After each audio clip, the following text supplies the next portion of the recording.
Assalamualaikum warahmatullahi wabarakatuh. Salam bahagia. Perkenalkan, saya Rita Martiani dari jurusan Tasawuf dan Psikoterapi.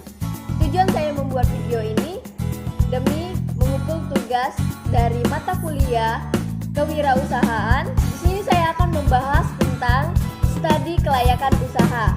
Dosen pengapu Dr. Andes Wijaya, MC MSI. Sebelum menonton video ini, jangan lupa untuk like, comment, and subscribe.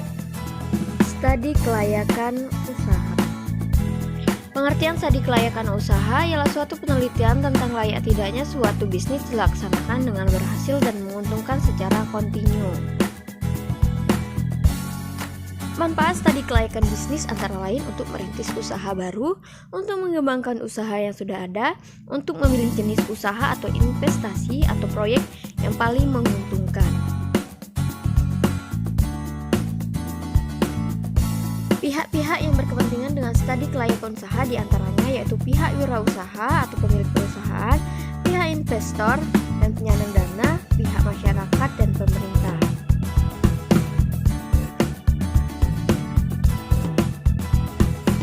Tujuan studi kelayakan bisnis. Dilakukannya studi kelayakan adalah untuk menghindari keterlanjuran penanaman modal yang terlalu besar pada peluang bisnis yang kurang menguntungkan.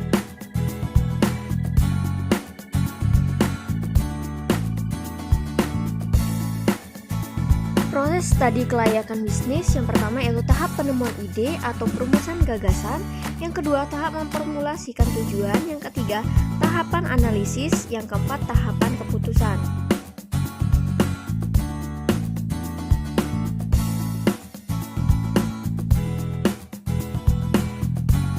Tahapan memformulasikan tujuan. Tahap ini adalah tahapan perumusan visi dan misi bisnis. Apakah visi dan misi bisnis yang akan dikembangkan tersebut benar-benar dapat menjadi kenyataan atau tidak? Tahapan analisis. Tahapan ini adalah tahapan pengkajian ide bisnis. Apakah ide bisnis Anda akan dapat mencapai tujuan atau tidak? Aspek-aspek yang harus dikaji dan dicermati adalah yang pertama yaitu aspek pasar. Yang kedua yaitu aspek teknik, produksi atau operasi. Yang ketiga aspek manajemen atau pengelolaan. Yang keempat yaitu aspek finansial atau keuangan. Yang kelima aspek lain-lainnya relevan. Yang selanjutnya yaitu tahap keputusan. Yang pertama langkah yang terakhir adalah tahap mengambil keputusan. Yang kedua karena menyangkut keperluan investasi yang mengandung risiko. Analisis aspek keuangan. Yang pertama yaitu kebutuhan dana, yang kedua sumber dana. Proyek aliran kas.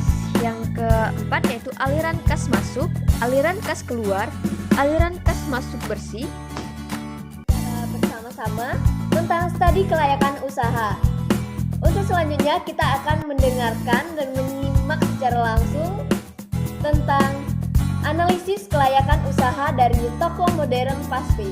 Apa itu Toko Modern Paspay? Simak video berikut ini. Toko Modern Paspay. Toko Modern Paspay solusi belanja online tanpa transfer dengan layanan yang baik. Pastinya, pembisnis tahu mana yang terbaik pada era zaman digital yang sudah semakin menjadi-jadi. Dengan adanya teknologi yang di zaman sekarang sudah sangat canggih untuk melakukan pembayaran apa saja bisa dengan mudah.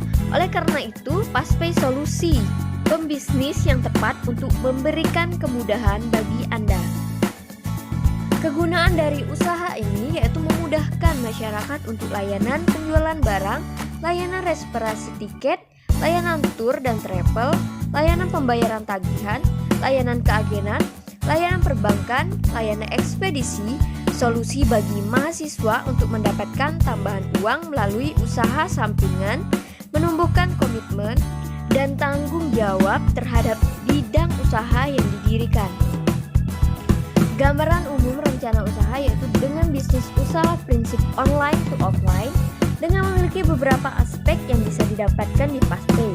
Prinsip ini sudah standar tren e-commerce yang sudah ada di Indonesia.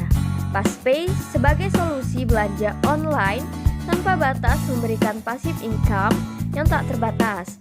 Ditambah lagi di era pandemi seperti sekarang, membuat masyarakat malas untuk keluar rumah. Jadi, masyarakat lebih menyukai yang online untuk membeli pulsa, membayar tagihan listrik, dan sebagainya. Apalagi di Desa Sukajadi baru ini satu-satunya toko modern online. Aspek pasar utama dalam usaha ini adalah masyarakat sekitar rumah dan masyarakat di Desa Sukajadi. Pemasarannya biasanya dilakukan dengan meletakkan spanduk toko modern Fastpay di depan rumah dan juga promosi di media sosial, dan biasanya membayar tagihan listrik lewat WhatsApp, dan bukti pembayaran tagihan listrik akan diantar ke rumah sekaligus uang pembayaran tagihan listrik. Aspek biaya bulanan.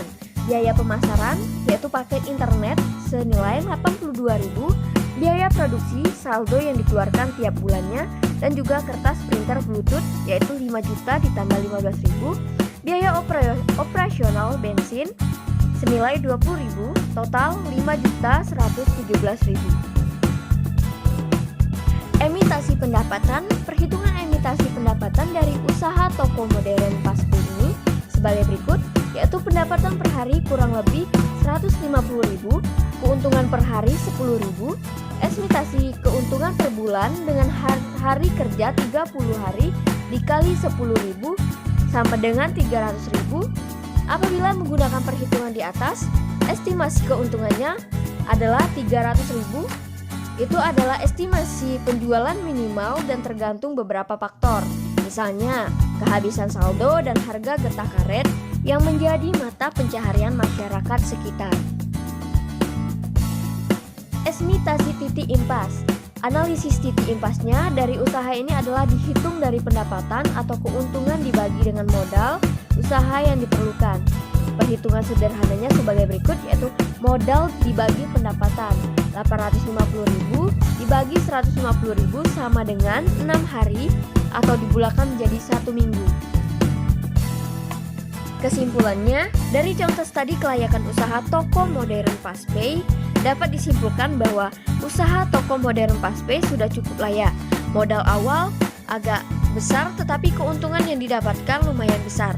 Lebih dari itu, kelancaran usaha ini juga tergantung kerjasama dari berbagai pihak. Jika pelanggan tidak ada yang berhutang, maka usaha ini akan berjalan dengan lancar. Ini adalah gambar spanduk toko modern Fastpay di depan rumah. Video ini adalah proses pencetakan bukti pembayaran tagihan listrik pelanggan. Bukti pembayaran tagihan listrik. Kita mendengar dan menyimak secara langsung penjelasan dari toko modern Fastpay. Terima kasih sudah mendengarkan. Semoga ilmu yang kita dapatkan bisa bermanfaat untuk kita semua. Saya akhiri, wallahu muwaffiq ila aqwamit thoriq. Wassalamualaikum warahmatullahi wabarakatuh. Salam bahagia.